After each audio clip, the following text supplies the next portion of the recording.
who had promised, I shall come again in Kali Yuga. किसने promise किया था, किसने वादा किया था कि मैं कलयुग में फिर दोबारा आऊंगा। हे मनुष्य, यह कथा किसी व्यक्ति विशेष के बीच के संघर्ष की कथा नहीं है। यह कथा किसी दो देशों के बीच युद्ध की कथा नहीं है, बल्कि यह कथा ईश्वर पुत्र आदि श्री अरुण तथा कली पुरुष के बीच की युद्ध की कथा है। ये अंधेरे से उजाले तथा सत्य से असत्य के बीच जूझने की कथा है।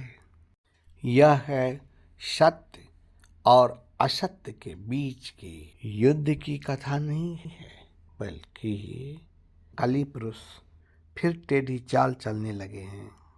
हे ईश्वर पुत्र, लो और संभालो अपना अस्त्र और संभालो अपने युग को।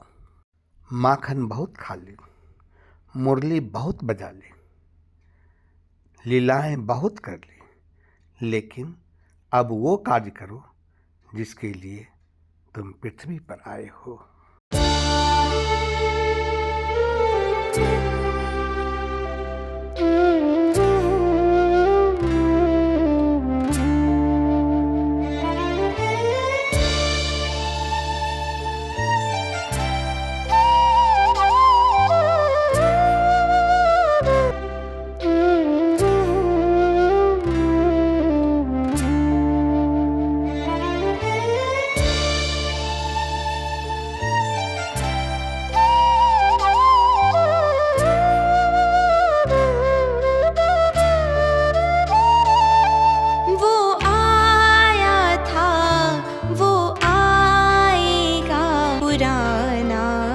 बंधन है,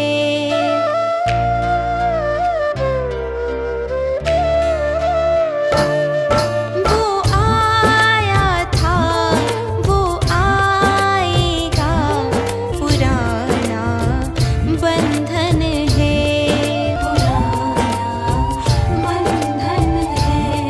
दुख हरता है, सुख करता है, हाथों से सजाता जीवन है, हाथों से सजाता जीवन है, हाथों से सजाता जीवन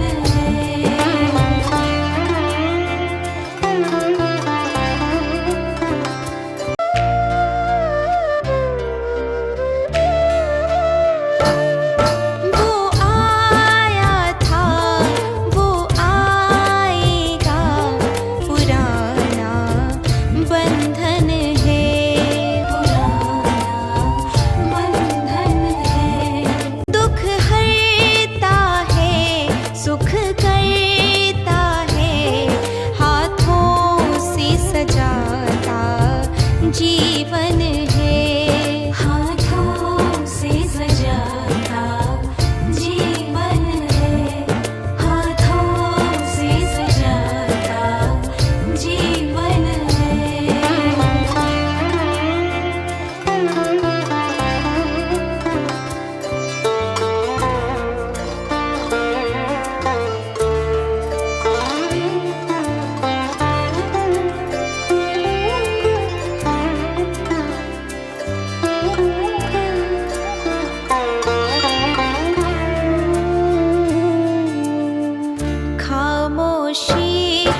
सजाता जीवन है। हाथों से सजाता जीवन है। दुख हरता है, सुख करता है, हाथों से सजाता जीवन है। हाथों से सजाता जीवन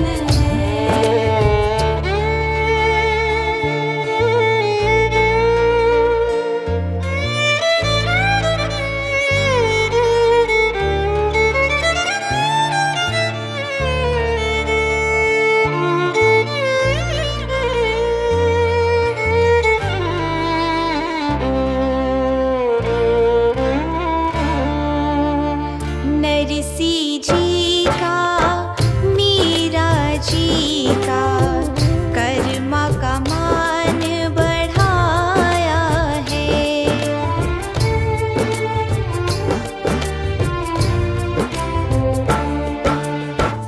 नरसी जी का, मीरा जी का कर्मा का मान बढ़ाया है। खुद बिक किसने भक्तों का हरदम कर्ज चुकाया है। यही मेरा जीवन धन है, हाथों से सजाता जीवन है। हाथों से सजाता जीवन है। दुख हरता है, सुख करता है, हाथों से सजाता जीवन है। हाथों से सजाता जीवन है।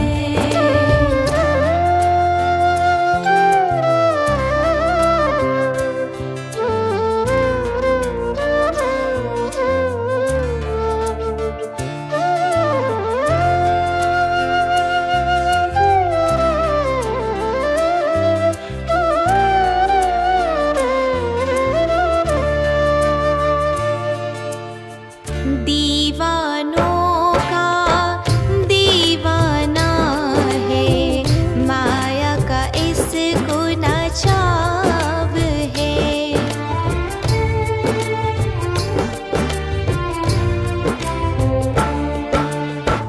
दीवानों का दीवाना है, माया का इसको न चाव है। प्रेमी है ये उस प्रेमी का, रखता जो प्रेम का भाव है। कहता मोहित इनसे हम हैं, हाथों से सजाता जीवन है। हाथों से सजाता जीवन है। वो आया था, वो आएगा, ये पुराना बंधन है। पुराना बंधन है। दुख हरता है, सुख करता है, हाथों से सजाता जीवन है। हाथों से सजाता जीवन है। हाथों से सजाता जीवन है। हाथों से सजाता जीवन।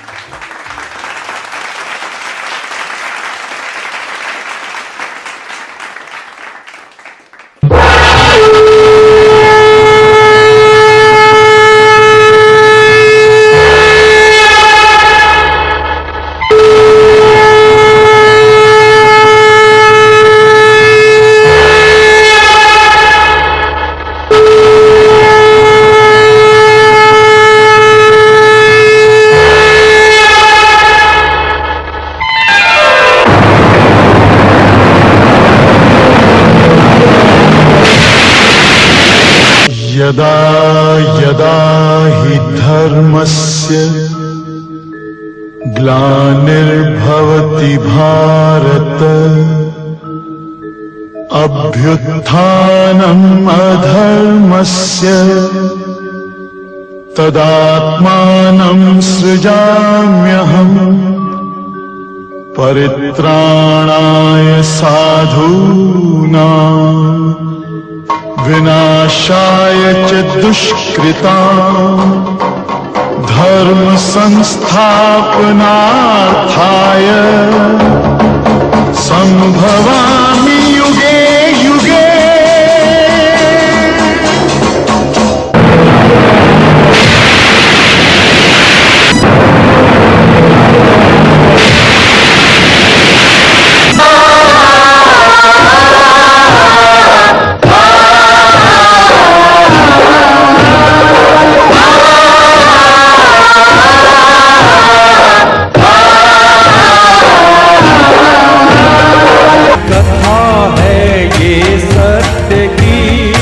कलयुग के अंत की आ गए हैं ईश्वर पुत्र सबको ये सुनाने।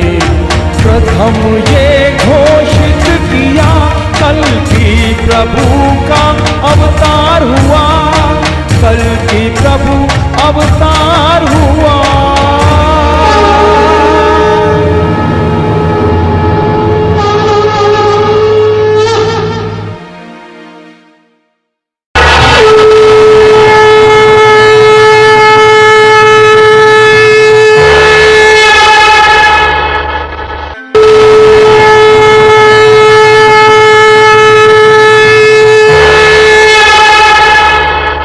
अज्ञान में पड़े लोगों, मैं ईश्वर पुत्र आदि श्री अरुण गुरु पर्व अर्थात 21 जुलाई मीटिंग में आप सबका हार्दिक स्वागत करता हूं।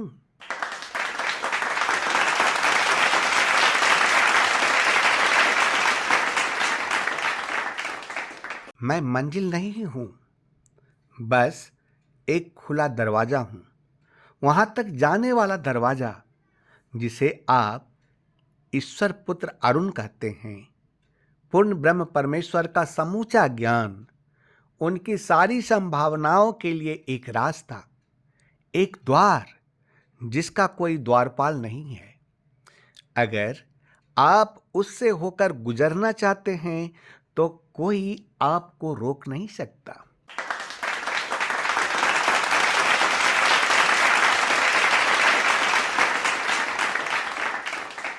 इसके सत्यापन में धर्मशास्त्र यूहन्ना अध्याय 12 का श्लोक 9 में यूहन्ना ने गवाही देते हुए कहा कि द्वार मैं हूं, यदि कोई मेरे द्वारा भीतर प्रवेश करे तो उद्धार पाएगा।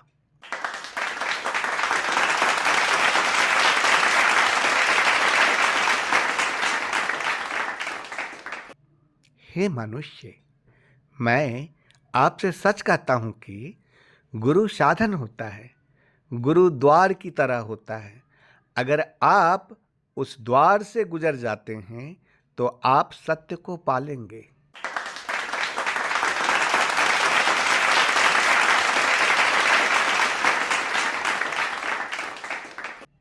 एक बार पार्वती जी भगवान शिव से सविनय निवेदन की और बोली, हे स्वामी, धर्म ग्रंथों ने कल्याण के लिए अनेकों देवी देवताओं अर्थात 33 करोड़ देवी देवताओं की पूजा और ध्यान करने की सलाह दी है।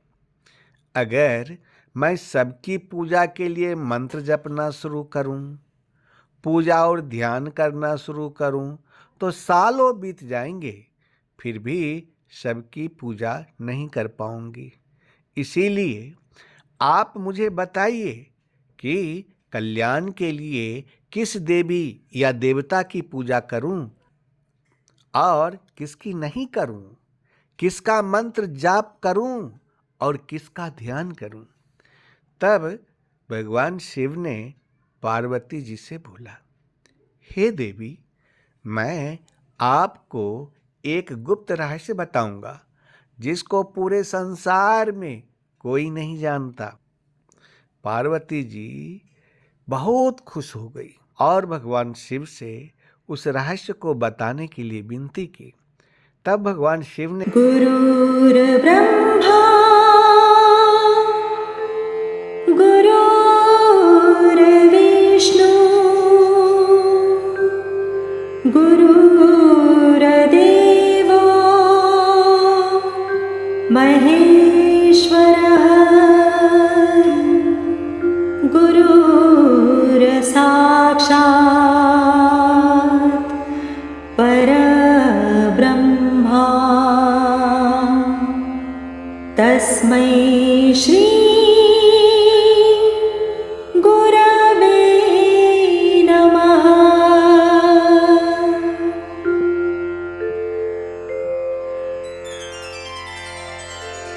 गुरुर्ब्रह्मा गुरुर्विष्णु गुरुर्देवो महेश्वरः गुरुर्साक्षात् परब्रह्मा तस्मै श्री गुरवे नमः। तस्मै श्री गुरवे नमः।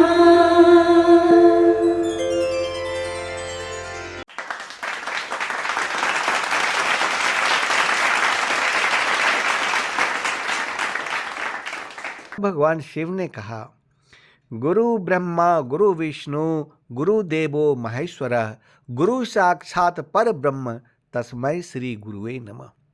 गुरु ही ब्रह्मा हैं, गुरु ही विष्णु हैं और गुरु ही भगवान शंकर हैं। गुरु ही साक्षात पर ब्रह्म हैं। ऐसे श्री गुरु को मेरा प्रणाम। गुरु ब्रह्मा के समान है क्योंकि वे शिष्यों का चरित्र निर्माण करके उन्हें सचरित्र बनाते हैं। गुरु विष्णु के समान है क्योंकि वे शिष्यों में सद्गुणों का विकास करते हैं और उनकी रक्षा करते हैं। गुरु भगवान महेश्वर के समान है क्योंकि वे शिष्यों की दुष्प्रवृत्तियों तथा दुर्गुणों का नाश करते हैं। यह श्लोक आध्यात्मिक यात्रा में गुरु के महत्व और श्रद्धा पर जोर देता है। इसमें कहा गया है कि गुरु ब्रह्मा अर्थात निर्माता, विष्णु अर्थात संरक्षक और महेश्वर अर्थात शिव संहारक की हिंदू त्रिमूर्ति के बराबर है। गुरु को सर्वोच्च ब्रह्म का अवतार माना जाता है और वह अत्यंत सम्मान और कृतज्ञता के पात्र हैं। शिष्य को मार्गदर्शन और ज्ञान देने में गुरु की महत्वपूर्ण भूमिका की भक्ति और स्वीकृति के रूप में इस श्लोक का अक्सर जप या पाठ किया करते हैं। गुरु वह है जो गुणों और रूपों से परे हो। गु का अर्थ गुणातीत है। वह है जो 3 गुणों अर्थात सत्व, रज और तम से परे है। रू का अर्थ रूप वर्जिता है, जो निराकार है। वह है जो सभी गुणों और सभी रूपों से परे है। वह कोई और नहीं बल्कि सर्वोच्च स्व अर्थात ब्रह्म है, जो हम में से प्रत्येक के भीतर रहता है। महर्षियों ने कहा कि गुरु स्वयं हैं। गुरु बाहरी और आंतरिक दोनों हैं। बाहर से वह मन को भीतर की ओर मोड़ने के लिए धक्का देता है। आंतरिक से वह मन को स्वयं की ओर खींचता है और मन को शांत करने में मदद करता है। वह गुरु की कृपा है। ईश्वर, गुरु और आत्मा में कोई अंतर नहीं है। धर्मशास्त्र यूहन्ना अध्याय 10 का श्लोक 30 इस बात की सत्यता को प्रमाणित करते हुए कहता है कि मैं और पिता एक हैं।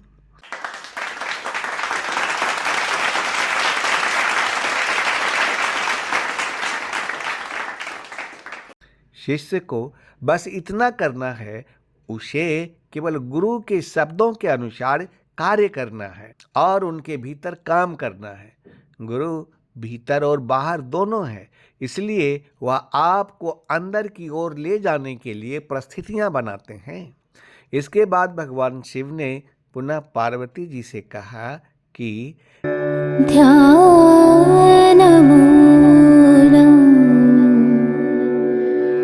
गुरोरमूर्ते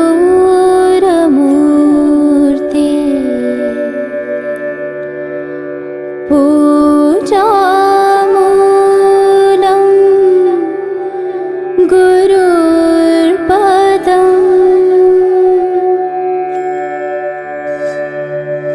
मन्त्रमूलं गुरुर्वाक्यम्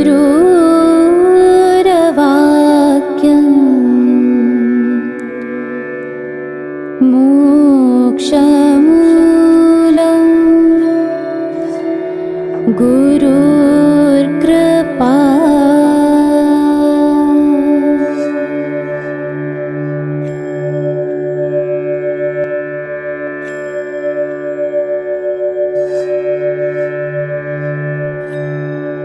ध्यानमूलं गुरोरमूर्ते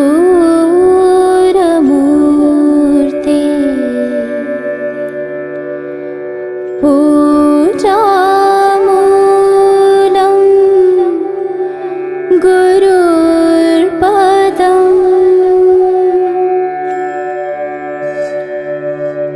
मन्त्रमूलं गुरुर्वाक्यम्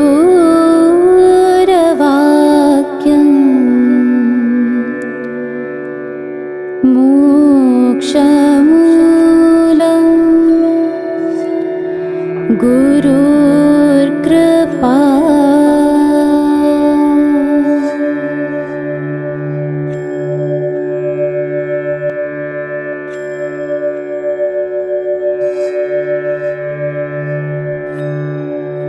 ध्यानमूलं गुरोरमूर्ते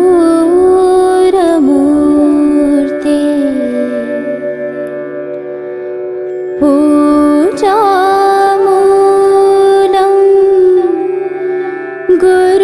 गुरुर्पदम्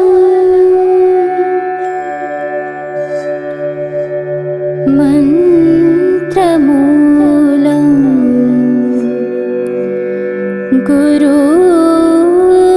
गुरुर्वाक्यम्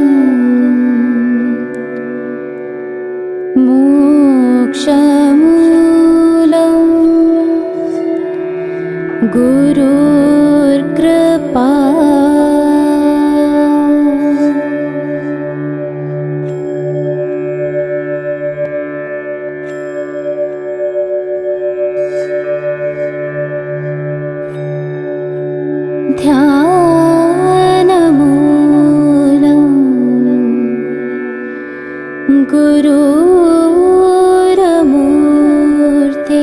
गुरोरमूर्ते पूजामूलं गुरुर्पदम् मन्त्रमूलं गुरुर्वाक्यम् मोक्षमूलं गुरुर्कृपा।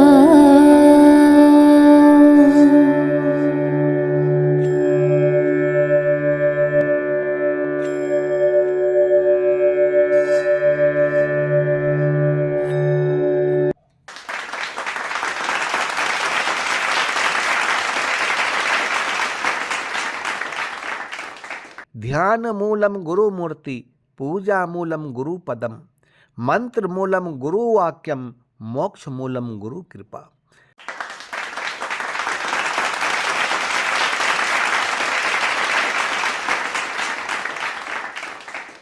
अर्थात ध्यान का मूल है गुरुदेव का रूप, पूजा का मूल है गुरुदेव का पैर, मंत्र का मूल है गुरुदेव का वाक्य अथवा गुरुदेव के वचन अथवा गुरुदेव की आज्ञा, और मोक्ष का मूल है गुरुदेव की कृपा।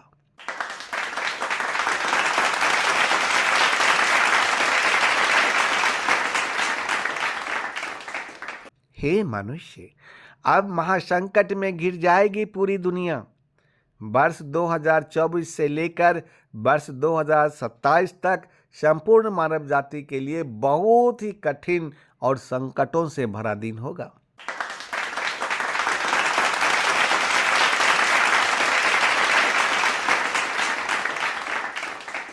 लोग एक बार फिर महामारी के खौफ में जिएंगे, क्योंकि पृथ्वी पर फिर से फैलेगी महामारी और महामारी से मरेंगे बहुत सारे लोग।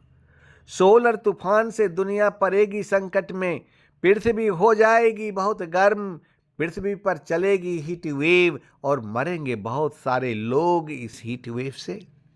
दुनिया जल में डूब जाएगी, क्योंकि अर्टिका का डूम्सडे ग्लेशियर तेजी से पिघलने लगेगा, जिससे समुद्र का वाटर लेवल डेंजरस लेवल को भी पार कर जाएगा और गांव तथा शहर पानी के अंदर डूब जाएंगे।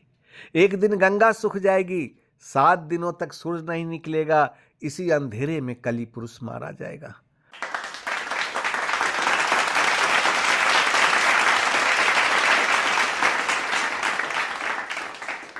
जो व्यक्ति लोगों को भगवान से अलग करने का काम किए हैं और कर रहे हैं, भगवान कल की उनको सबसे पहले खत्म कर देंगे। कलयुग में लोग यदि कल की नाम का जप करेंगे तो सब प्रकार के संकटों से मुक्त होकर उद्धार को प्राप्त करेंगे। लेकिन यदि कोई व्यक्ति ईश्वर पुत्र आदि श्री अरुण के उपदेश को सुनकर उनके बताए गए मार्ग पर चलेगा, तो वह इन सभी संकटों से मुक्त होकर परम आनंद का जीवन जिएगा।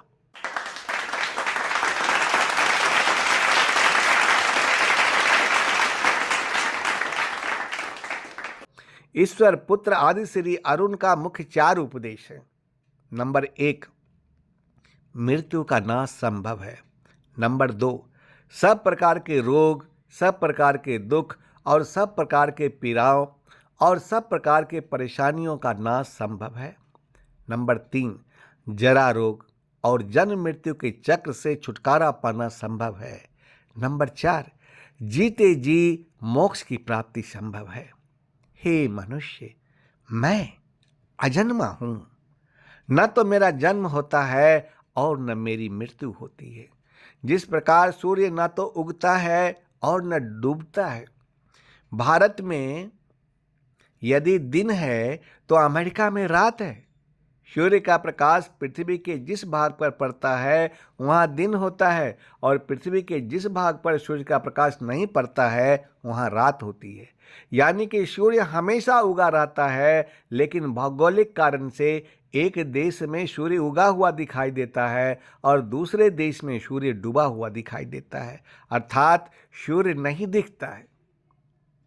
ठीक उसी प्रकार जब मैं माया के पर्दा को हटा देता हूं, तब सभी लोग मुझ ईश्वर पुत्र आदि श्री अरुण को देखने लगते हैं, और जब मैं माया के पर्दे से स्वयं को छुपा लेता हूं, तब लोगों को मैं नहीं दिखता हूं।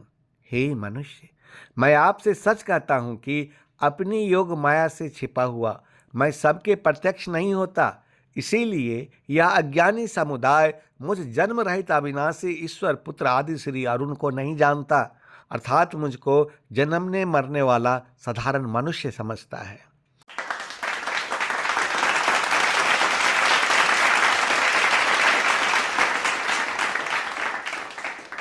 मैं अयोनी हूं।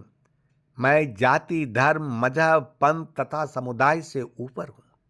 मैं संपूर्ण वेदों में ओंकार हूं। मैं जल में रस हूं। मैं चंद्रमा और सूर्य में प्रकाश हूं। मैं आकाश में शब्द हूं और पुरुषों में पुरुषत्व हूं। हे मनुष्य, मेरे जन्म और कर्म निर्मल और अलौकिक हैं। इस प्रकार जो व्यक्ति इस सत्य को जान लेता है, वह शरीर को त्याग कर फिर दोबारा जन्म को प्राप्त नहीं होता है, किंतु अनामी लोक में प्रवेश करता है।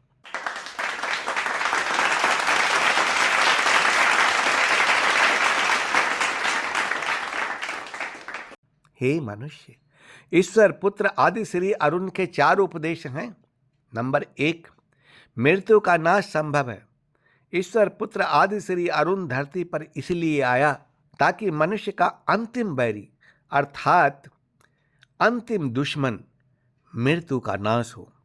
धर्मशास्त्र 1 कुरिन्थियों अध्याय 15 का श्लोक 26 इस सत्य को प्रमाणित करते हुए भविष्यवाणी करके कहा कि सबसे अंतिम बैरी जो नाश किया जाएगा वह मृत्यु है।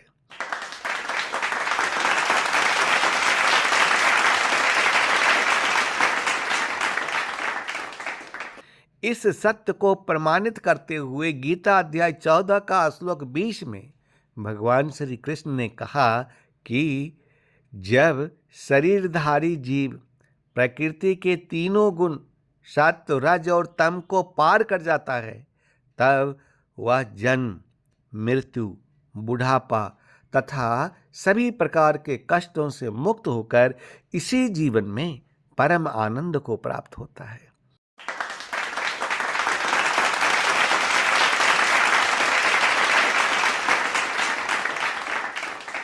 हे मनुष्य, सभी व्यक्ति के लिए तीनों गुणों का त्याग करना संभव नहीं है।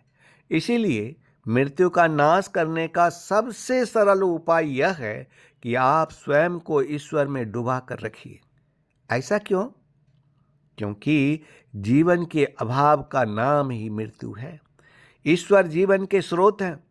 अगर आप स्वयं को ईश्वर में डुबा कर रखेंगे तो जीवन का अभाव नहीं होगा, इसलिए आपकी मृत्यु नहीं होगी।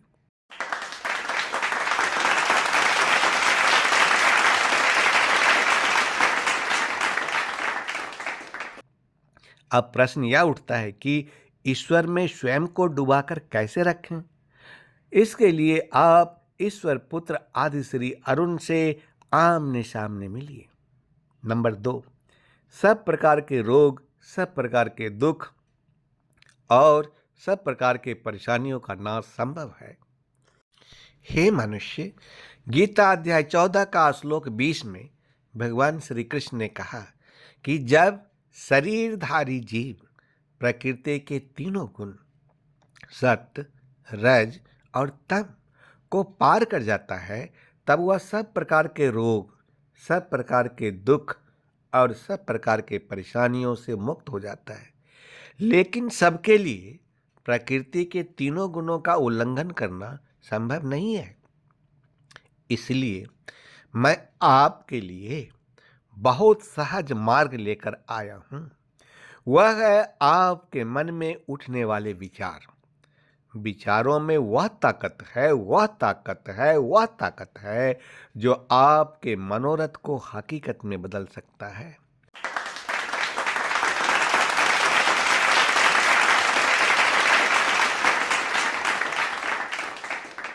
सबसे पहले आप अपने मन में विचार उठने दीजिए कि आप ईश्वर में मिल गए हैं और शेष विचार को रिमूव कर दीजिए।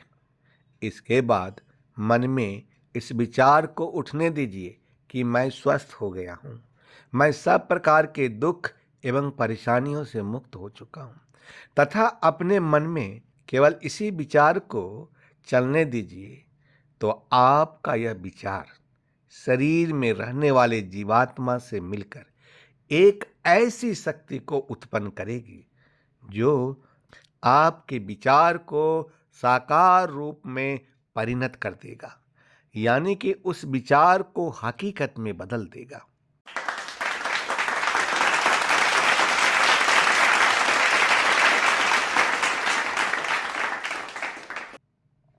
नंबर 3, जरा रोग और जन्म मृत्यु के चक्र से छुटकारा पाना संभव है। जरा रोग के जस्ट पहले का स्टेज है मृत्यु। जरा रोग के बाद ही मृत्यु होती है, यानी कि बुढ़ापा अर्थात जरा रोग ही मृत्यु को आने की सूचना देती है।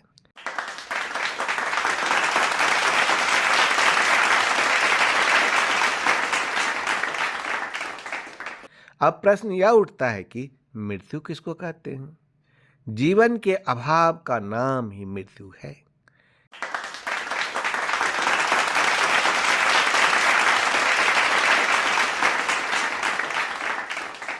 जीवन का स्रोत ईश्वर है।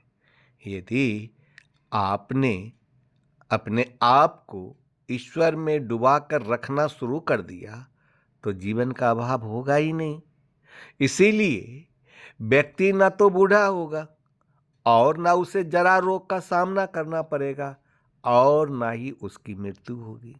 जब मृत्यु ही नहीं होगी तो जन्म मृत्यु के चक्र से हमेशा के लिए छुटकारा मिल जाएगा।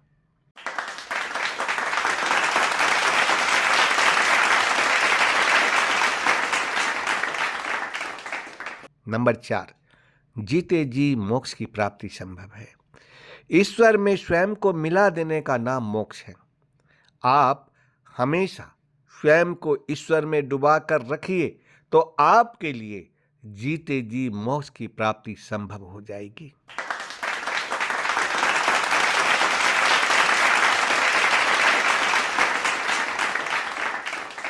हे संसार में बिखरे हुए लोगों, अब शुरू होता है गुरु दर्शन। हे मनुष्य, मैं ईश्वर पुत्र आदि श्री अरुण गुरु पर्व के शुभ अवसर पर आपके लिए एक उपहार लाया हूं, जिसको गुरु वाक्य कहते हैं। तो अब आप तैयार हो जाइए गुरु वाक्य सुनने के लिए।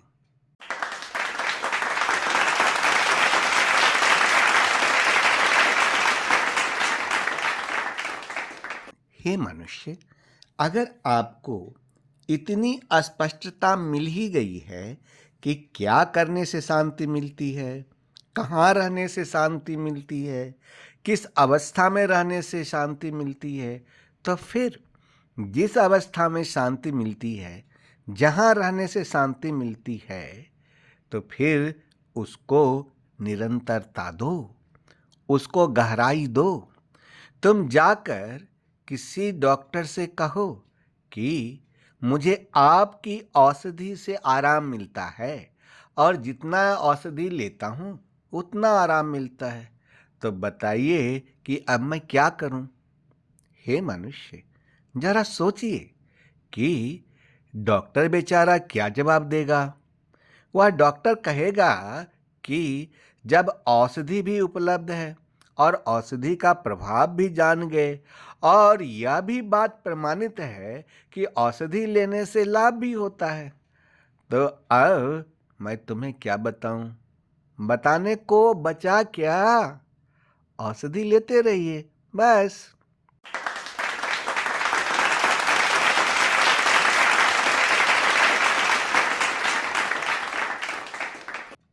समस्या तो तब होती जब न तो रोग का पता हो और न औषधि का पता हो, या संशय हो कि यह औषधि लाभदायक है भी या नहीं।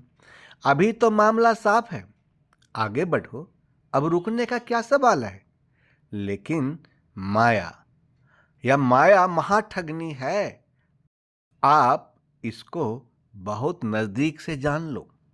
जब मंजिल भी दिख रही हो, रास्ता भी पता हो और रास्ता साफ भी हो, तो भी मन में विचित्र संशय पैदा कर देती है। तो हे मनुष्य, उन संशयों का कोई उत्तर नहीं हो सकता। उन संशयों को जवाब बस यही दिया जाता है कि संशय रहते हुए भी वो करते रहो जो जान गए हो कि सही है। श्रद्धा और विवेक को भ्रम से ज्यादा महत्व मत दो।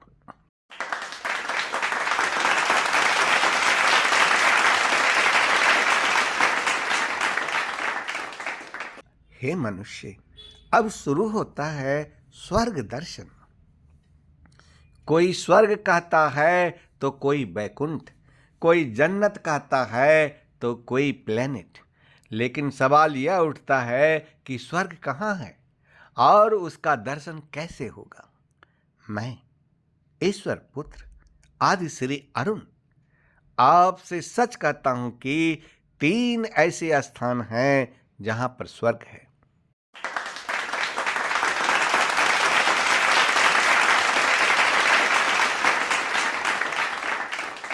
नंबर 1, वह स्थान जहां रब का नाम लिया जाता है, अर्थात जहां पर ईश्वर का नाम लिया जाता है। स्वर्ग तो वहाँ है जहाँ गुरु का नाम उच्चारित किया जाता है, गुरु के नाम को गाया जाता है, वही स्वर्ग का स्थान है, वही बैकुंठ है।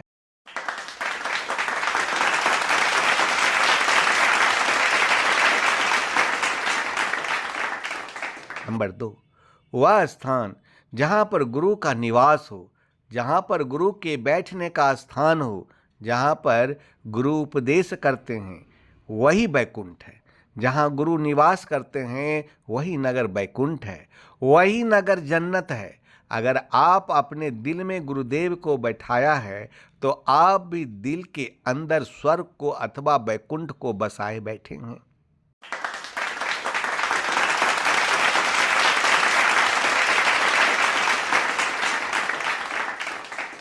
नंबर 3, जहाँ गुरु की संगत की जाती है और गुरुदेव के सानिध्य में ध्यान साधना का अभ्यास करना सीखा जाता है, वही स्वर्ग है, वही बैकुंठ है, वही जन्नत है। अर्थात ऐसा स्थान जहाँ पर गुरु की संगत है, जहाँ पर लोग गुरुदेव के विचारों का संग करते हैं, जो भी गुरु जी वचन करते हैं उन्हें सत्य मान करके मानते हैं और उस पर चलते हैं। हे मनुष्य, जो भी लोग ऐसे गुरुदेव की संगत करता है उसका मन आनंद से भर जाता है, वही नगर बैकुंठ है, वही नगर जन्नत है।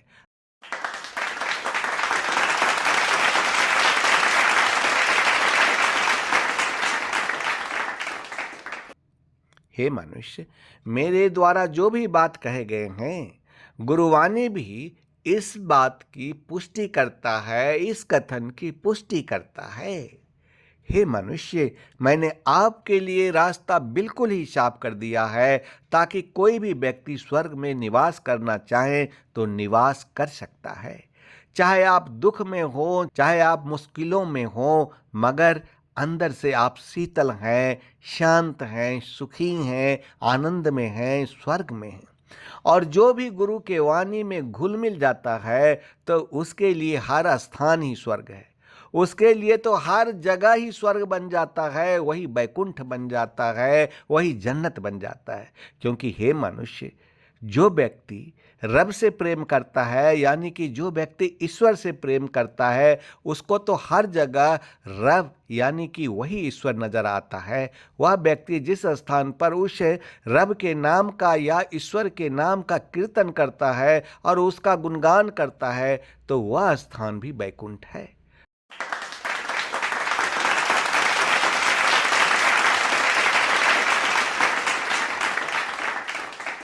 गुरुवाणी में गुरु नानक जी फरमाते हैं कि ताहा बैकुंठ जह है कीर्तन तेरा।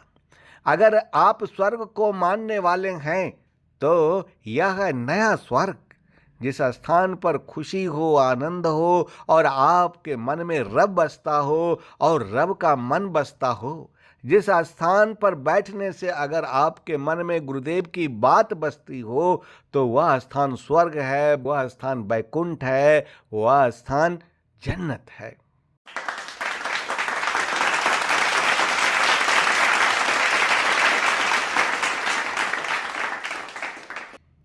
हे मनुष्य, क्या आप जानते हैं कि त्रेता में भगवान राम ने लोगों को टीच किया, द्वापर युग में भगवान कृष्ण ने गीता का ज्ञान दिया, लेकिन कलयुग में भगवान कल्कि जी ने लोगों को टीच करने से क्यों मना कर दिया? अगर यदि आपको नहीं मालूम है तो मैं आपको बताता हूँ, आप ध्यानपूर्वक सुनिए। 28वां कलयुग के सभी लोगों को 5127 वर्षों से पाप भरी दुनिया में रहने की आदत पड़ गई है और ये सभी लोग अज्ञानी ही नहीं बल्कि महामूर्ख हैं। कलयुग में एक महामूर्ख व्यक्ति का नाम प्रसिद्ध है, वह नाम है कालिदास। वह जिस डाल पर बैठा था उसी डाल को काट रहा था। ठीक उसी प्रकार संपूर्ण मानव जाति उस ईश्वर की आलोचना करते हैं, उस ईश्वर की हंसी उड़ाते हैं जिस ईश्वर से सारी सृष्टि रची गई। संपूर्ण मानव जाति को नहीं बल्कि सारे जीव तथा सारे ब्रह्मांड को बनाया। जिसने सब जीवों को रहने के लिए पृथ्वी दिया, सांस लेने के लिए हवा दिया, पीने के लिए जल दिया और उसके बदले में किसी से रुपया नहीं मांगा, और हमेशा लोगों पर वह ईश्वर दया करने के लिए, अनुग्रह करने के लिए, सहायता करने के लिए तथा रक्षा करने के लिए तैयार रहते हैं। जो लोग ऐसे ईश्वर का अपमान करता है, आलोचना करता, उपेक्षा करता है, तो वह मनुष्य इस कलयुग का कालिदास ही तो है। इसलिए भगवान कल्कि जी कहे कि कलयुग के इस कालिदास को मैं टीच नहीं करूंगा, क्योंकि इनमें ज्ञान लेने के लिए पात्रता नहीं है। इसलिए भगवान कल्कि जी ने कलयुग के लोगों को टीच करने से साफ साफ मना कर दिए।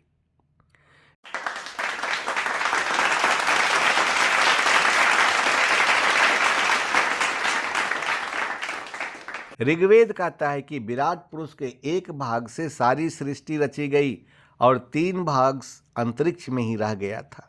जब भगवान कल्कि कलयुग के लोगों को ज्ञान देने से मना कर दिए, तब विराट पुरुष ने कलयुग के लोगों को ज्ञान देने के उद्देश्य से अपने शेष 3 भाग को स्वयं को मनुष्य रूप में रचकर धरती पर आया, जिसको 23वां महाअवतार कहते हैं। इन्हीं को लोग ईश्वर पुत्र आदि श्री अरुण के नाम से पुकारते हैं।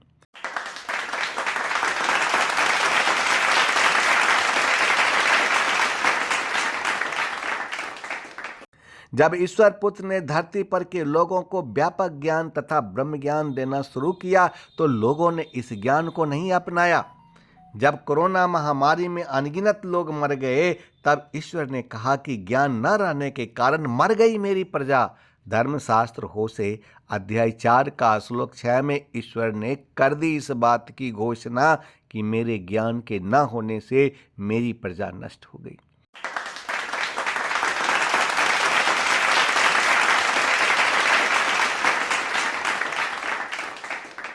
जब ईश्वर पुत्र ने यह कहा कि मैं काल से परे हूं और मैं मृत्यु का नाश करने के लिए आया हूं, क्योंकि मनुष्य का अंतिम शत्रु मृत्यु है और इसको नाश किया जाएगा, तब कुछ लोग मरने के भय से भगवान कल्कि के शरण में आए।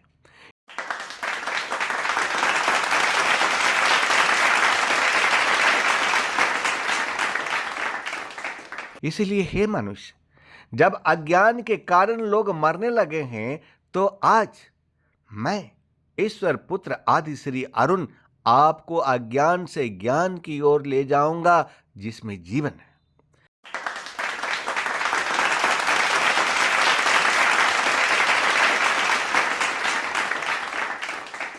अगर आप ध्यान का स्वाद लेना चाहते हैं, तो बस थोड़ी देर शांत होकर तथा अपने मन को इधर उधर से हटाकर केवल मेरी बातों को सुनिए। अगर आपने ऐसा किया तो आज आप निश्चित ही कहीं खो जाएंगे। आज आप स्वयं को भूल जाएंगे। आज आपके जीवन का अंधकार समाप्त होकर आपके जीवन में प्रकाश फैल सकता है।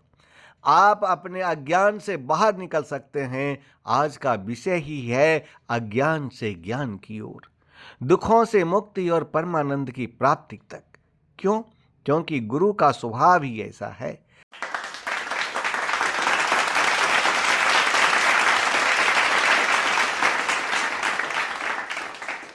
मैं मंजिल नहीं हूं, बस एक खुला दरवाजा हूं, वहां तक जाने वाला दरवाजा जिसे आप ईश्वर पुत्र आदि श्री अरुण कहते हैं। पूर्ण ब्रह्म परमेश्वर का समूचा ज्ञान, उनकी सारी संभावनाओं के लिए एक रास्ता, एक द्वार जिसका कोई द्वारपाल नहीं है।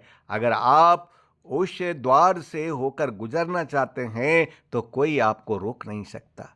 हे मनुष्य, मैं आपसे सच कहता हूं कि जब तक आपको अपने अज्ञान का पता नहीं चलता, तब तक आप अज्ञान को ही ज्ञान समझ लेते हैं, जो कि आपको पथ भ्रष्ट करने के लिए सबसे बड़ा कारण बनता है। जीवन में जितने भी दुख हैं, वो सभी दुख अज्ञान के ही कारण हैं। जब अज्ञान हटता है तो ज्ञान अपने आप ही उपलब्ध हो जाता है।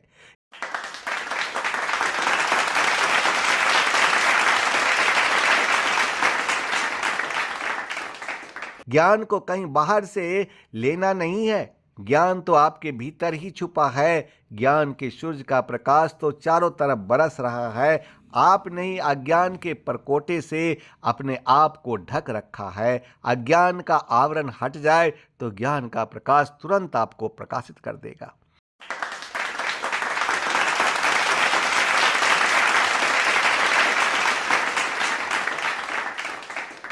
आपके अंदर सबसे बड़ा अज्ञान बैठा है और आप यह समझते हैं कि मैं आध्यात्मिक हूं। क्या आप एक धार्मिक व्यक्ति हैं? क्या आप वास्तव में आध्यात्मिक हैं? क्या आप में परमात्मा की प्यास है? क्या आप सत्य के खोजी हैं? ये कुछ ऐसे प्रश्न हैं जो आपको अपने से जरूर पूछना चाहिए। क्यों? क्योंकि 99% से भी ज़्यादा वे लोग हैं जो अपने आप को आध्यात्मिक समझते हैं, लेकिन वे कहीं से भी आध्यात्मिक नहीं हैं, वे कहीं से भी धार्मिक नहीं हैं। हे मनुष्य, आपको अपने भीतर गहरे उतरना पड़ेगा, थोड़ी खोज करनी पड़ेगी। आपको देखना पड़ेगा कि वास्तव में जो आपकी प्यास है, क्या वह सच में ही परमात्मा की प्यास है?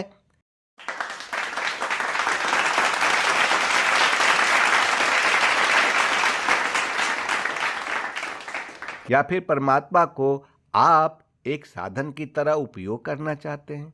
परमात्मा से भी आप केवल अपनी वासना को ही पूरा करना चाहते हैं। अभी आप आध्यात्मिक नहीं है, लेकिन हो सकते हैं। संभावना पूरी पूरी है। संभावना केवल तभी है कि जब आप अच्छे से जान जाएं कि अभी आप आध्यात्मिक नहीं हैं। क्यों? क्योंकि अगर आप अपनी कल्पना में, अपनी ही बनाई हुई छवि में अपने को आध्यात्मिक मानते रहेंगे, तो फिर आप कभी भी धार्मिक नहीं हो सकेंगे या आध्यात्मिक नहीं हो सकेंगे। इसकी कोई संभावनाएं नहीं है। इसलिए मैंने कहा कि अपने अज्ञान को जान लेना ही ज्ञान है।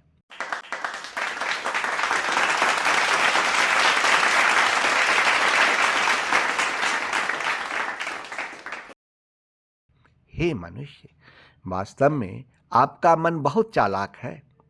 आप अनजाने में ही उसके साथ हो जाते हैं। इसीलिए आपको संसार में दूसरे लोगों में तो बुराई नजर आती है, लेकिन अपने ही अंदर 24 घंटे साथ रहने वाला बुराई कभी भी नजर नहीं आती। आपका मन आपको ही धोखा देता है, जो कि आपको बताता है कि आपसे ज़्यादा अच्छा व्यक्ति संसार में दूसरा कोई भी नहीं है। फिर जिसको आप बुरा समझते हैं, उसका अपना मन भी उसे भी यही बता रहा है कि उससे ज़्यादा अच्छा व्यक्ति संसार में कोई और नहीं है। इस संसार में एक भी व्यक्ति खोजना मुश्किल है जो अपने अंदर बुराई देख पाता हो। जब तक आप स्वयं का निरीक्षण नहीं कर लेते, तब तक अज्ञान में ही भटकते हैं।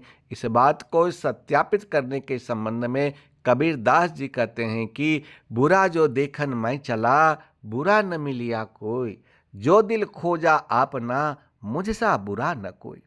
अपने ही भीतर की बुराई को मिटाना हो तो सबसे पहले जरूरी है कि आपको अपनी बुराई दिखाई दे जाए। जब ऐसा करना है तो आप अपने गलती पर पर्दा नहीं डालिए। बस गलती दिख जाए, गलती पता चल जाए, फिर बुराई नहीं बच सकती। वो अपने से ही चली जाएगी। इसके लिए और कुछ भी करने की जरूरत नहीं।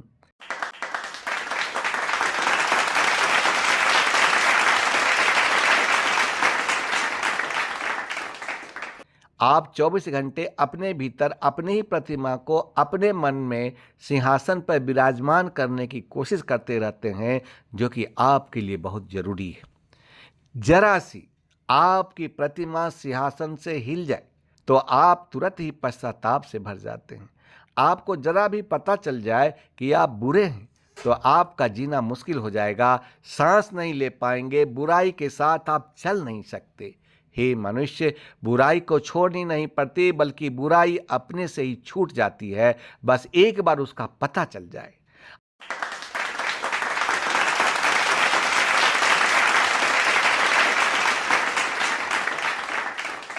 आज का विषय आपके लिए एक टेस्ट के जैसा है, एक दर्पण की तरह है जिसमें आप अपने असली स्वरूप को देख सकते हैं। आप अपने बारे में सब कुछ जान सकते हैं, लेकिन इसके लिए आपके भीतर बहुत साहस की ज़रूरत है, बहुत हिम्मत की ज़रूरत है। क्यों? क्योंकि जैसे ही आपको अपने भीतर के अज्ञान के दर्शन होते हैं, वैसे ही उसे सहन करना, उसे स्वीकार करना बहुत मुश्किल हो जाता है।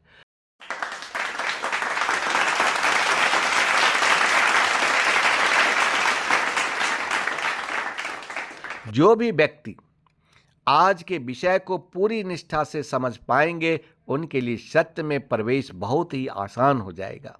उनके जीवन में परमात्मा की प्यास जग जाएगी, उनकी संसार को देखने की और समझने की पूरी नजरिया बदल जाएगी। वह व्यक्ति पहली बार दुख, सुख और आनंद को ठीक ठीक समझने में सक्षम हो पाएंगे। मुझे ऐसा लगता है कि आज बहुत से व्यक्ति की भावनाएं आहत हो सकती है। उनकी अपनी ही छवि, जो कि वास्तव में बिल्कुल नकली है, बिल्कुल नकली है, बिल्कुल नकली है, जिसके कारण से ही वो अपने आप को जानने में सक्षम नहीं है, उनकी वही छवि आज छिन्न भिन्न हो सकती है।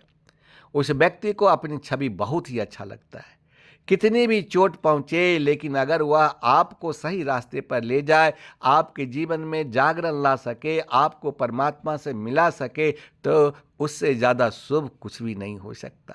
ध्यान रखें और ठीक से समझ लें कि आज तक आप किसी दूसरे को नहीं बल्कि अपने को ही धोखा देते आए हैं। आखिर कब तक आप अपने भ्रम जाल में भटकते रहेंगे? एक बार इस जाल से बाहर हो जाइए। एक बार आपकी नींद टूट जाए, एक बार आपको अपने ही दर्शन हो जाएं, तो परमात्मा ही आपका जीवन बन जाएगा। आपके अपने भीतर ही आपको परमात्मा मिल जाएगा।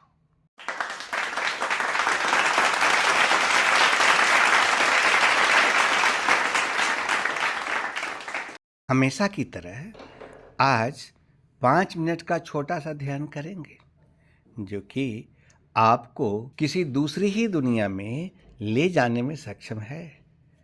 एक ऐसा संगीत जिसके वाहन पर आप बस सवार हो जाएं। अपने सारे ध्यान को उस संगीत पर केंद्रित कर दें। फिर आप पाएंगे कि हवा की तरह कोई आपको उड़ा कर ले जा रही है। ध्यानमूलम्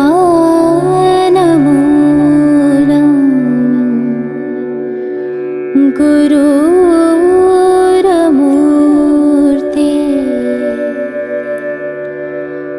पूजामूलम् गुरुर्पदम्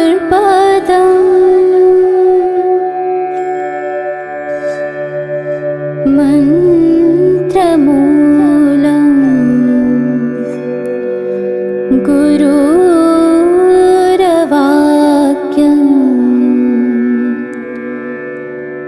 मोक्षमूलम् गुरुर्कृपा।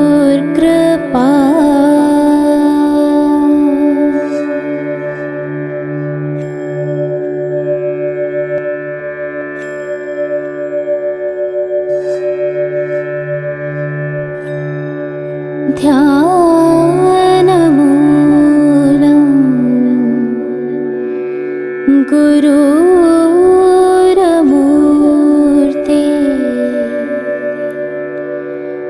पूजामूलम् गुरुर्पदम्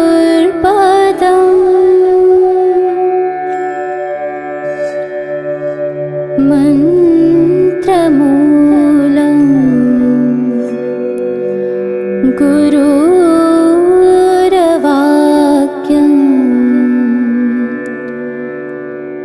मोक्षमूलम् गुरुर्कृपा।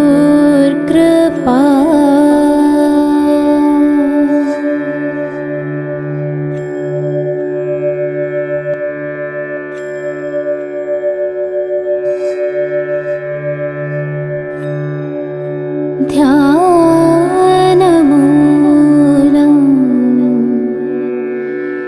गुरुरमूर्ते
गुरुरमूर्ते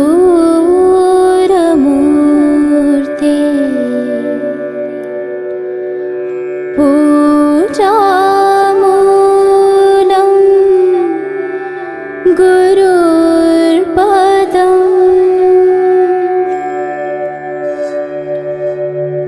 मन्त्रमूलं गुरुर्वाक्यम्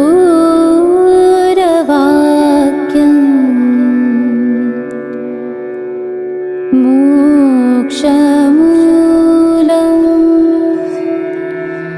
गुरुर्कृपा।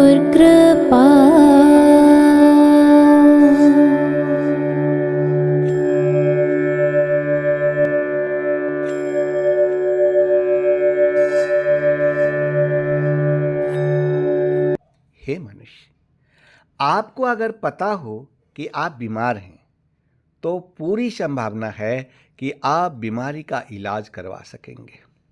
लेकिन अगर आप बीमार होते हुए भी अपने आप को स्वस्थ समझते रहे हैं तो इलाज किस लिए करेंगे? आप कैसे ठीक हो पाएंगे? ठीक इसी तरह अगर आपके जीवन में अध्यात्म की एक किरण भी नहीं हो और आप अपने को आध्यात्मिक समझ रहे हों तो कोई संभावना नहीं कि आप कभी आध्यात्मिक हो सकें।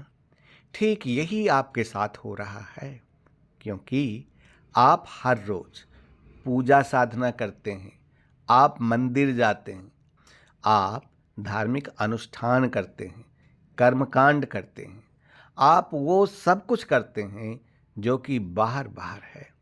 आप परमात्मा की पूजा करते हैं, प्रार्थना करते हैं, लेकिन क्या आप परमात्मा की पूजा करते हैं? आप उस परमात्मा की पूजा जो दूर कहीं आकाश में बैठा है, जो बाहर है, लेकिन क्या आप उस परमात्मा की पूजा करते हैं जो आपके भीतर हैं, जो बाहर नहीं है?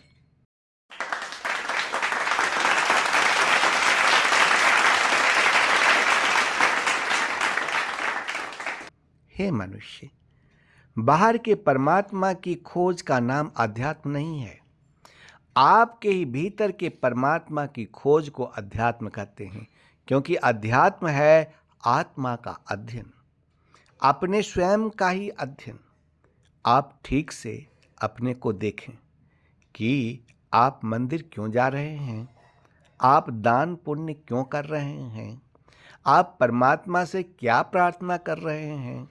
जितने भी भजन, जितने भी आरतियाँ, जितनी भी स्तुतियाँ, जितने भी आपकी तथाकथित धार्मिक कथाएं हैं, उन सब में है क्या?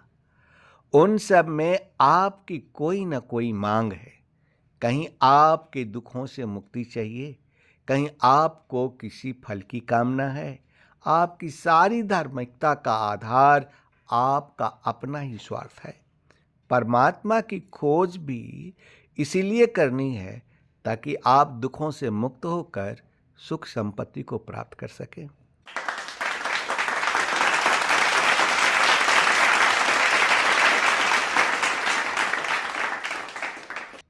हे मनुष्य, आप जहां से भी देखोगे तो आप पाओगे कि आपकी सारी आध्यात्मिकता का केंद्र परमात्मा नहीं है। आपका केंद्र तो आप स्वयं ही हैं। आपको सुख चाहिए, अगर सुख चाहिए तो किसको चाहिए? आपको। अगर मुक्ति चाहिए तो किसको चाहिए? आपको। परमात्मा तो आपके लिए केवल एक साधन बन रहा है।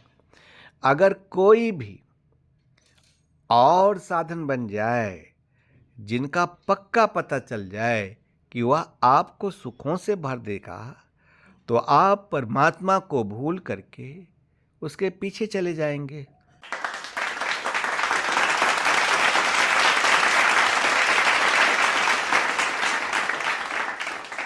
यहां आप देख नहीं पा रहे हैं कि आप क्या कर रहे हैं, आप क्या मांग रहे हैं। क्या जो भी आप मांग रहे हैं वो आपके लिए सही है या गलत? इसको समझने से पहले आप यह समझने की कोशिश करें कि आप आखिर कर क्या रहे हैं। तभी आपको पता चलेगा कि आपकी सभी मांगें अपने ही पैरों पर कुल्हाड़ी मारने के जैसी है। आप परमात्मा की पूजा नहीं कर रहे हैं, बल्कि आप परमात्मा का अपमान कर रहे हैं। आप कहते हैं कि परमात्मा सर्वशक्तिमान है। आप कहते तो हैं कि परमात्मा सबको देख रहा है। आप कहते तो हैं कि परमात्मा सबको उनके कर्मों का फल देता है। लेकिन अगर भीतर से देखेंगे तो आप इसे बिल्कुल भी स्वीकार नहीं करते। आपको परमात्मा पर जरा भी भरोसा नहीं है। क्या आपको यह मालूम है कि मैं ऐसा क्यों कर रहा हूँ? क्योंकि आप मानते हैं कि अगर आप पूजा साधना या धार्मिक कर्मकांड नहीं करेंगे तो आपका जीवन दुखी रहेगा। अपने परमात्मा को चापलूसी पसंद बना दिया, अपने परमात्मा को भी अपूर्ण बना दिया। तुम ईश्वर को लाख कहो कि तुम पूर्ण परमात्मा, तुम अंतर्यामी, लेकिन आपका परमात्मा न तो पूर्ण है और ना ही अंतर्यामी है। क्यों? क्योंकि उसे आपकी पूजा साधना की, आपकी चमचागिरी की जरूरत पड़ रही है। क्योंकि वो तभी आपकी तरफ देखेंगे जब आप उसका गुणगान करेंगे। काश कि आपको पता चल जाए कि आप कितने गहरे अज्ञान में हैं। काश कि आपको दिखाई पड़ जाए कि उस विराट में आप कितने छोटे।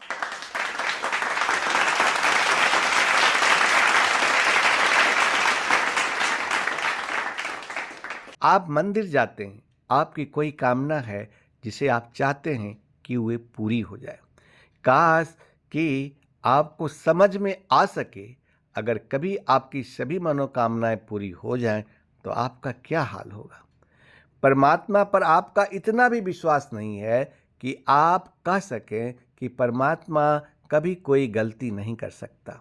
जब जब आप कहते हैं कि परमात्मा जो करता है अच्छा ही करता है, परंतु ये सब आपका कहा हुआ केवल ऊपरी सतह पर है, केवल शब्दों में है।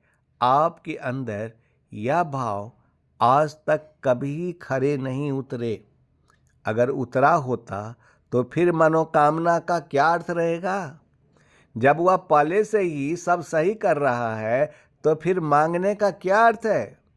आपकी सभी मनोकामनाएं केवल इतनी ही खबर देती है कि आपको परमात्मा पर भरोसा नहीं है।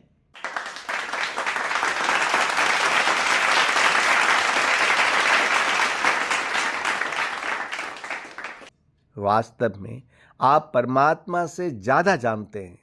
आप ही परमात्मा को बताते हैं कि क्या करना है और क्या नहीं करना है। आप ही परमात्मा को बताते हैं कि क्या ठीक है और क्या गलत है। अक्सर आप कहते हैं कि परमात्मा सबकी रक्षा करना, सबको खुशियाँ देना, सबको सुखी रखना।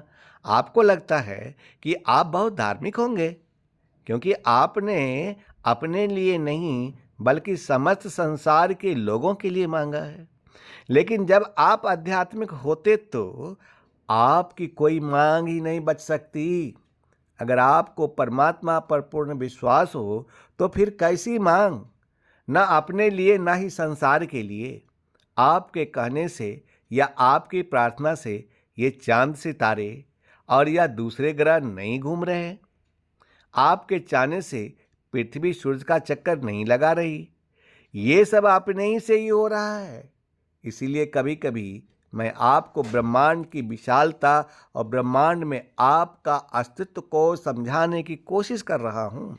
बार बार आपको समझाने की कोशिश करता हूँ कि जो भी इस सृष्टि में मौजूद है उस सब के जोर का नाम ही परमात्मा है।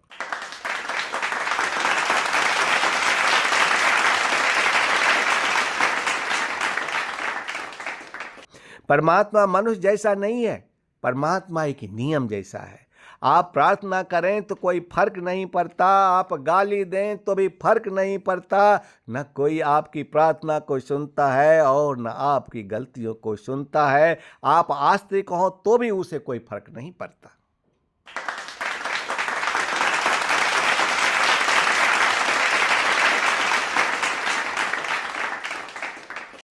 आप नास्तिक हैं तो भी उसे कोई फर्क नहीं पड़ता। वो तो जो है सो है। आप सुख की कामना करते।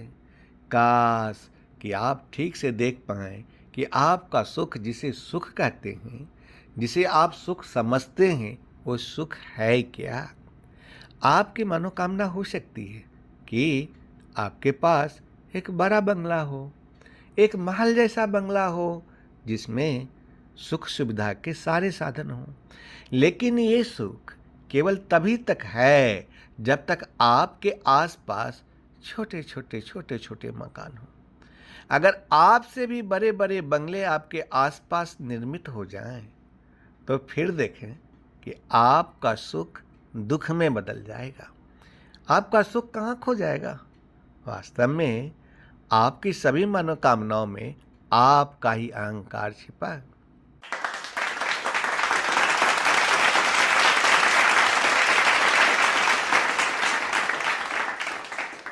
हे मनुष्य, एक फकीर को देखो। फकीर एक झोपड़े में रहता है और जमीन पर ही सोता है। उसको जो भी रूखा सूखा मिलता है वही खा लेता है, लेकिन वह हमेशा एक अलौकिक आनंद से भरा दिखाई देता है। उसके चेहरे पर ऐसी ऊर्जा, एक ऐसी चमक दिखाई पड़ती है जो कहीं भी दिखाई नहीं पड़ती। फकीर लोगों से ऐसी बातें करता जो किसी दूसरे लोग की खबर देती हो। एक व्यक्ति ने फकीर से पूछा कि आप परम आनंद से किस प्रकार भरे रहते हैं। तो उस फकीर ने जवाब दिया कि ये सारी मस्ती इसलिए है क्योंकि मैं तुम्हारे समाज का हिस्सा नहीं हूँ। मेरी कोई नियम नहीं। मैंने अपने को प्रकृति के निकट समर्पित भाव से रहता हूँ और मैं परमात्मा को पूर्ण रूप से समर्पित किया हूँ। अब तो जो भी हो रहा है और जो भी होगा उसमें मेरी कोई मर्जी नहीं है। अब तो वही चलाएं, वही जिंदा रखें या वही मुझे मार दें। मुझे इससे क्या। न मेरी कोई चाह है, न कोई वासना है, न कोई मर्जी है। और जब से मेरी मर्जी छूटी है तब से एक ऐसे आनंद को जाना है जिसको नियमों में रहकर कभी नहीं जान सकता।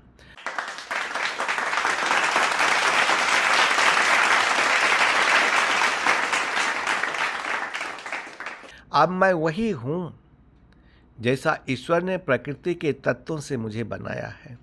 न अच्छा न बुरा, न ठीक न गलत, न कोई पुण्य न कोई पाप। अब तो वो जो करे सो करे, मुझे कुछ भी नहीं करना। उसको मुझसे जो करवाना हो वह करवा ले। वह व्यक्ति उस फकीर से इतना प्रभावित था कि उसने पूछा, क्या ये सब मेरे भी जीवन में घट सकता है। तो फकीर ने कहा कि हाँ, जब मर्जी हो मेरे पास आ जाना। जिस परमात्मा की रस को मैं रोज पीता हूँ, तू भी आ जा और मेरे साथ पी ले। एक दिन उस व्यक्ति ने अपनी माँ से कहा कि माँ, मैं संन्यास लेना चाहता हूँ। मैं उसी फकीर के साथ रहना चाहता हूँ। मैं उस फकीर को अपना गुरु बनाना चाहता हूँ। इस पर उसकी माँ ने कहा कि मैं तुझे तभी इसकी अनुमति दे सकती हूँ अगर तू 56 भोग का भोजन करना छोड़ दो, अगर तू मखमली बिस्तर पर सोना छोड़ दो, अगर यह 2 शर्त पूरी करेगा तभी तो गुरु के पास जा सकता है। वह व्यक्ति तो अवाक रह गया। जंगल का जीवन, भूमि पर सोना, क्या खाने को मिलेगा कुछ पता नहीं। फकीर तो स्वयं भी रूखा सूखा खाता है, तो ये 56 भोग मेरे लिए कहाँ से आएंगे। वह व्यक्ति जंगल में फकीर के पास गया। उसने फकीर को बताया कि उसकी माँ ने ये 2 शर्त रखी है, अब मैं क्या करूं। वह फकीर उसकी बात सुनकर बहुत हंसा। फकीर ने कहा कि तेरी माँ ने कुछ भी गलत नहीं कहा। जब तुझे सारा दिन जंगल में काम करके तेज भूख लगेगी तो सूखी रोटी भी तुझे 56 भोग का आनंद देगी। सारा दिन मेहनत करके जब तू थक जाएगा तो जमीन पर भी सो जाएगा तो मखमली बिस्तर का आनंद मिलेगा। तो क्या सोचता है, जिनके पास मखमली बिस्तर है क्या वह सच में ही मखमली बिस्तर पर सो रहे हैं? जरा जा कर के तो देख लो। उनके लिए मखमली बिस्तर भी कांटों की सैया बन जाते हैं, क्योंकि उनके पास बिस्तर तो है लेकिन नींद नहीं है।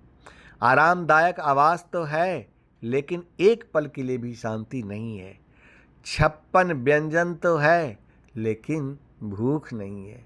नींद का आनंद लेना है तो श्रम अनिवार्य है। भोजन का आनंद लेना है तो भूख आवश्यक है। और आपकी मनोकामनाएं क्या हैं, जरा ध्यान से देख लेना।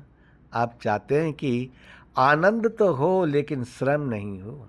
आप चाहते हैं कि बिना कुछ किए ही बैठे बिठाए सारी सुविधाएं मिल जाए। अब संसार की पूरी संभावनाएं हैं कि आने वाले समय में ये सब कुछ हो सकता है।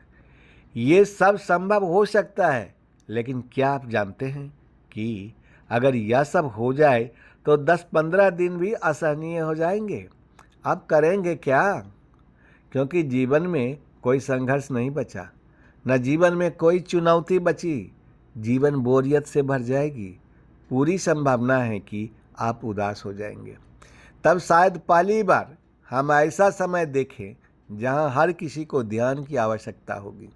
पहली बार आपको पता चलेगा कि अपने ही केंद्र की खोज कितनी जरूरी है। मानव के जीवन का सबसे बड़ा लक्ष्य है स्वयं की खोज। जब तक आप अपने केंद्र को प्राप्त नहीं करते तब तक केवल भटकन ही भटकन है।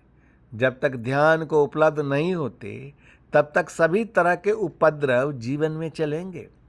जैसे जैसे ही आपका ध्यान सफल होने लगता है वैसे वैसे आप शांति को उपलब्ध होने लगेंगे। जितनी गहरी शांति आपके भीतर उतरेगी उतनी जल्दी जीवन के सभी उपद्रव समाप्त हो जाएंगे। फिर जीवन में कोई भाग दौड़ नहीं बचेगा, फिर कोई लक्ष्य नहीं रहेगा, फिर कुछ और पाना शेष नहीं बचेगा। सबका लिया सबका मिल गया। इसी का अर्थ है परमात्मा को उपलब्ध हो जाना।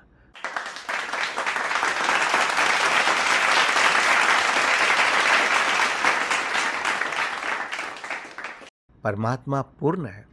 उपनिषद कहता है कि अगर आप पूर्ण से पूर्ण को निकाल दो तो भी पूर्ण ही शेष बचेगा।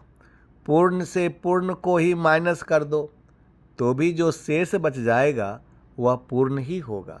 जैसे मैं कहूँ कि 100 में से 100 घटा दो तो बाकी क्या बचेगा? शून्य।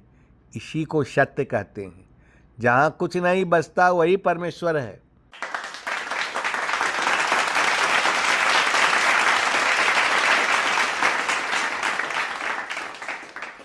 पूर्ण का अर्थ है ज्ञान।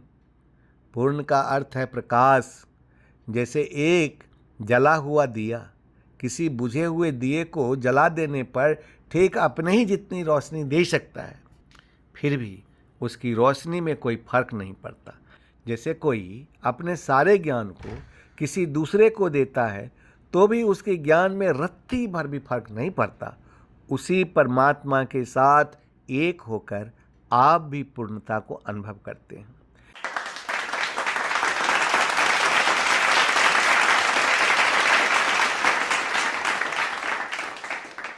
इच्छाएं केवल तब तक है, वासनाएं केवल तभी तक है जब तक आप अपूर्ण हो। जिस समय जिस वक्त आप पूर्ण हुए फिर आपकी कोई वासना शेष नहीं बचेगी। न धन की, न पद की, न बंगला की, न गाड़ियों की। फिर तो जीवन में परम संतुष्टि है। इस संसार में चाहे आप कुछ भी प्राप्त कर ले, चाहे कितने ही बड़े पदों पर पहुंच जाएं, परंतु आपके जीवन की अशांति समाप्त नहीं हो सकती। मात्र एक ही मार्ग है, वह है ध्यान। क्योंकि ध्यान का अर्थ है शून्य में प्रवेश। ध्यान के अर्थ हैं सभी विचारों का रुक जाना। ध्यान का अर्थ है मन के सागर का शांत हो जाना। धन की प्राप्ति एक विचार है। जब तक विचार है तब तक ध्यान नहीं। जब तक शून्य के अतिरिक्त कोई और भी लक्ष्य है तब तक ध्यान असंभव है, असंभव।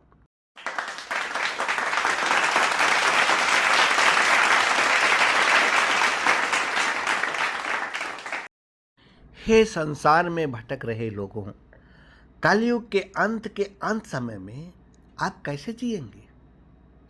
हे मनुष्य, मैं ईश्वर पुत्र आदि श्री अरुण आपको ईश्वर का संदेश देने आया हूं कि जब आप कलयुग के अंत के समय में, जब आप कलयुग के अंत के दिनों का सामना कर रहे हो, जब आप बुरे दिनों का सामना कर रहे हो, जब आप चारों तरफ से विरोध का सामना कर रहे हो, तो ऐसे समय में, ऐसे हालत में आपको अपनी जिंदगी कैसे गुजारनी है?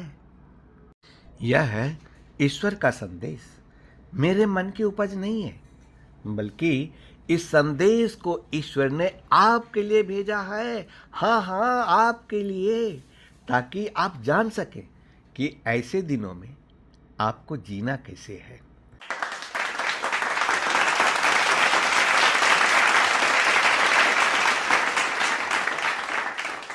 धर्मशास्त्र मत्ती अध्याय 4 का श्लोक 4 में ईश्वर ने कहा कि मनुष्य केवल रोटी से ही नहीं जीता, बल्कि वह प्रत्येक उस शब्द से जीता है जो परमेश्वर के मुख से निकलता है।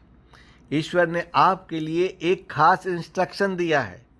ईश्वर ने एक बहुत बड़ी बात आपके लिए हमें बताया है। वह बात है चिंता को लेकर। ईश्वर सब बातों को जानता है, क्योंकि वे सब बातों को जानने वाले हैं। उन्होंने कहा कि चिंता करना इंसान की आदत है और ऐसा होना ही है।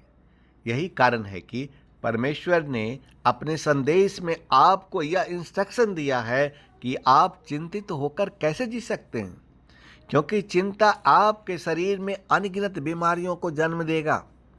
ईश्वर ने आपके शरीर का ऐसा डिजाइन नहीं किया कि आप चिंता को लेकर जिंदगी गुजारें।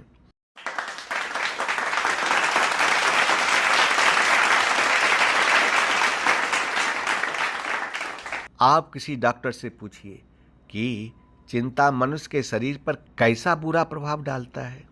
इसीलिए ईश्वर ने आपको इस बात की इजाजत नहीं दी कि आप लगातार चिंता को लेकर जिंदगी गुजारें।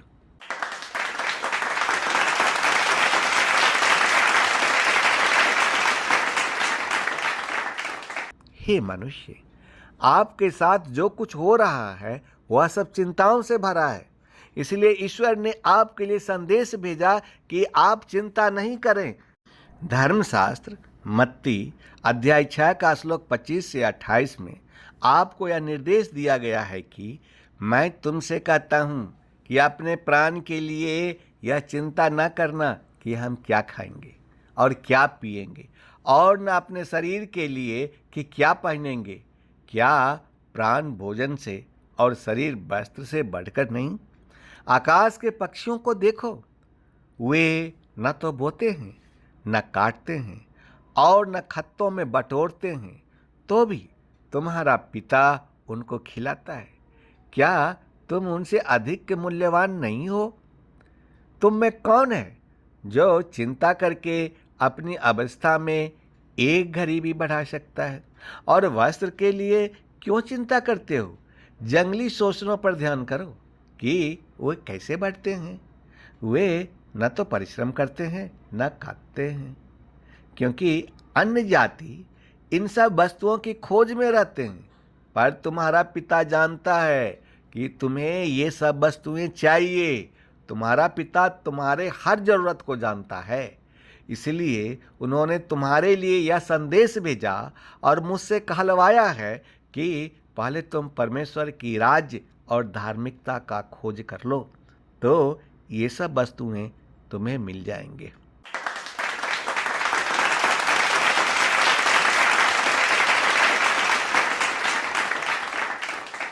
परंतु कल के लिए चिंता नहीं करो। धर्मशास्त्र मत्ती अध्याय 6 का श्लोक 30 से 33 उल्टा करके देख लो।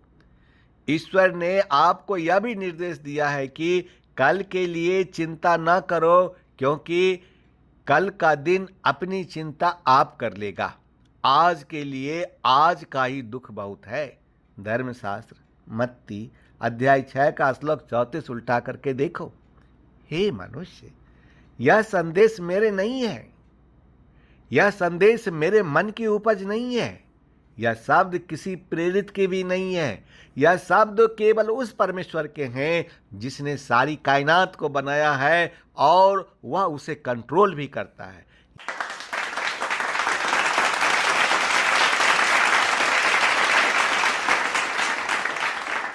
यह शब्द उस परमेश्वर का है जिसने आपको बनाया है और आपके बारे में सब कुछ जानता है।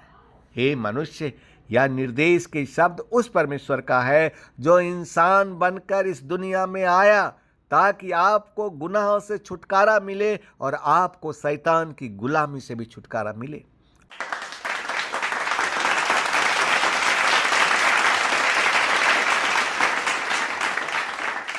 आपका ईश्वर से जो रिश्ता अदन वाटिका में टूट चुका था, उसे फिर से दोबारा जोड़ सके, वह परमेश्वर आज आपको कह रहा है कि जगत के अंत तक हमेशा तुम्हारे साथ हूं।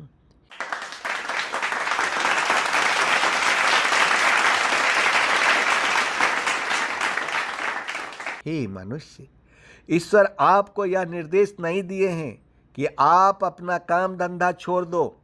ईश्वर आपको यह निर्देश नहीं दिए हैं कि आप बिल्कुल आलसी हो जाओ। ईश्वर आपको यह निर्देश नहीं दिए हैं कि आप अपने परिवार के लिए काम करना बंद कर दो, बल्कि आपको यह निर्देश दिए हैं कि आप काम करो ताकि आपके परिवार बाल बच्चे को खाने के लिए इंतजाम हो सके। ईश्वर आपसे बस इतना ही कह रहे हैं कि चिंता नहीं करो।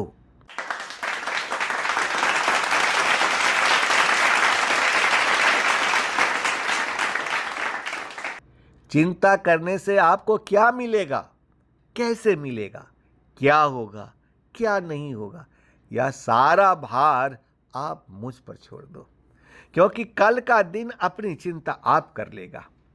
आज के लिए आज का ही दुख बहुत है। कलयुग के अंत समय में ईश्वर हमेशा आपके साथ हैं, तो तूफान आंधिया आपको क्या डराने पाएंगे, आपको धमकाने पाएंगे? आप चिंतित रह करके क्या कर लेंगे? आप चिंतित क्यों होते हैं? आप चिंता को छोड़ दीजिए। यह संदेश ईश्वर की ओर से आपके लिए है।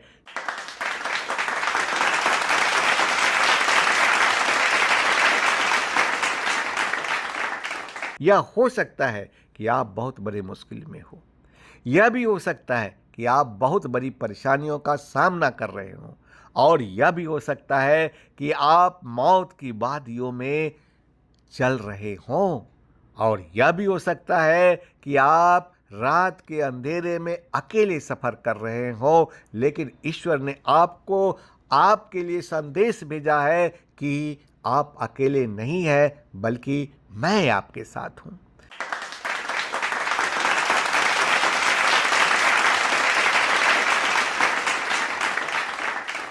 ईश्वर ने फिर आपके लिए संदेश भेजा कि किसी भी बात की चिंता मत करो, परंतु हर एक बात में तुम्हारे निवेदन, प्रार्थना और विनती के द्वारा धन्यवाद के साथ परमेश्वर के सम्मुख उपस्थित किए जाएं। तब परमेश्वर की शांति, जो सारी समझ से परे है, तुम्हारे हृदय और तुम्हारे विचारों को ईश्वर सुरक्षित रखेंगे। धर्मशास्त्र फिलिपियों अध्याय 4 का श्लोक 6 और 7 उल्टा करके देख लो। हे मनुष्य, आपको प्लान करना है, लेकिन आपको किसी भी चीज़ों की चिंता नहीं करना है। सारी चीज़ों के लिए आपको परमेश्वर के ऊपर भरोसा रखना है। प्लान और योजनाएं बनाने वाले आप हैं, लेकिन उनको पूरा करने वाला परमेश्वर है। आपके योजना को पूरा करने का भार ईश्वर के हाथ में दे देना है कि पिता, यह चीज़ है, मुझे परेशान कर रही है, वह चीज़ मेरे सामने मुश्किल लेकर आई है, लेकिन मैं आप पर भरोसा करता हूँ कि आप मुझे इस संकट से बाहर निकालोगे, आप मेरे मददगार बनोगे। आपके पास हमेशा दो ऑप्शन रहेंगे। जब भी ऐसे हालात आए, जब भी आपके पास मुश्किल और चिंता करने वाली बात आए, तो चिंता करने के बजाय विश्वास करो और विश्वास करके प्रार्थना करो। या ऐसी परिस्थितियां खड़ी हो जाए कि जहां पर आपको चिंता होने लगे, तो आपके पास हमेशा दो ऑप्शन रहेंगे। एक यह है कि आप चिंता करके अपना नुकसान कर लो, और दूसरा ऑप्शन यह है कि चिंता करने के बजाय ईश्वर पर विश्वास करो और विश्वास करके प्रार्थना करो।